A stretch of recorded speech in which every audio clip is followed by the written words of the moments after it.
Hello, today is Saturday. It is Holy Saturday according to the Orthodox Christians all over the world. Even though Coffee Break with Ninita covers Monday through Friday, we are making an exception because this weekend is very special. It is Jesus' resurrection, and we can draw so much from this as we reflect on all that happened that led to his resurrection. This is Coffee Break with Ninita, a daily meeting where we share thoughts, ideas, and feelings, and we hope that together we are going to be inspired and recover coping skills previously used that can be very helpful in enabling us to overcome the challenges that happen daily while we are going through this pandemic.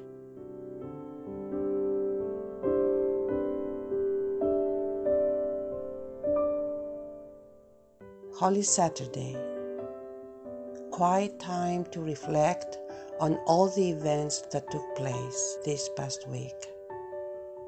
By doing this, I'm sure we can gain much of how to proceed during this coronavirus, as I said before. Not only focusing on how we will preserve the world around us when all is behind us, but most important, how we are going to preserve the person himself through all this. It's easy to preserve the world, but it is very complicated if we try to do the same exactly thing in our attempt to preserve the person. And often, through the years, we have realized that in the end, the person is the one that is not being preserved, but the world around him or her. Looking back during Holy Week, again, Jesus gathered with his disciples, the first priests of Christianity, to give them the gift of gifts that bring a new life when the old life abandoned us as persons. He had the Last Supper, where he gave us our first Holy Communion. Interesting enough, he knew what was going to happen. And under our standards, our human standards, he could have said, I would have loved to create Holy Communion, to have that kind of intense, powerful, spiritual Last Supper, but you know what? I am too preoccupied with what is going to happen. I have no time. He had no time, but he found the time to connect with us, to give to our lives balance when the different quote-unquote pandemic viruses hit us throughout the ages, turning our lives upside down. It's not only physical pandemics, it is cultural, social, mental, and of course physical.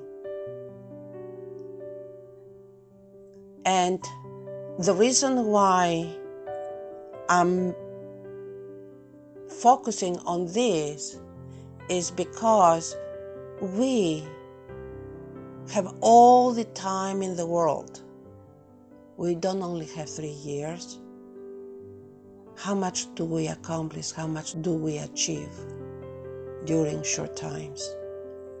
Sunday comes and we have no time to join him and partake in the Holy Communion. Or if we have time, we just go towards the end of the service, just to remember that it's Sunday and receive Holy Communion and go on our married life. And definitely, it is not that we are going to have little time to receive Holy Communion because we are heading towards our crucifixion. Most of the times, we have a quick stop in the church on Sundays, some of us, because we have so many things we would like to do, and we really don't want to waste time. So where I'm going with that is our priorities on good days start falling apart. On challenging days, we have no options. We need to regroup, and we need to give the attention we must give to bring back Holy Communion with God. Not only the physical Holy Communion, we go to church and receive it, but the spiritual, the emotional, the mental, where we return when the time comes, and we return to church when we receive the Holy Communion to realize it is not symbolism. It is not bread and wine or bread and juice. Just to remember, it is actually the blood and the body of Jesus Christ, which is exactly why we cannot receive Holy Communion physically if mentally, emotionally, and spiritually are not prepared. Now, why do we need to do that instead of staying in bed or having fun? I mentioned it earlier and I'm going to repeat it again. Everything that happens often turns our lives upside down, and communion with God helps us bring our balance again. So we don't have to live like human doings, but human beings as we were supposed to be from the beginning. Happy Easter to the Orthodox Christians, brothers and sisters, and God bless the whole world, wishing that we will all find our ways, some sooner, some later, to receive the Holy Communion that will bring balance to our lives again. Until next Monday, we meet again. God bless you and stay well.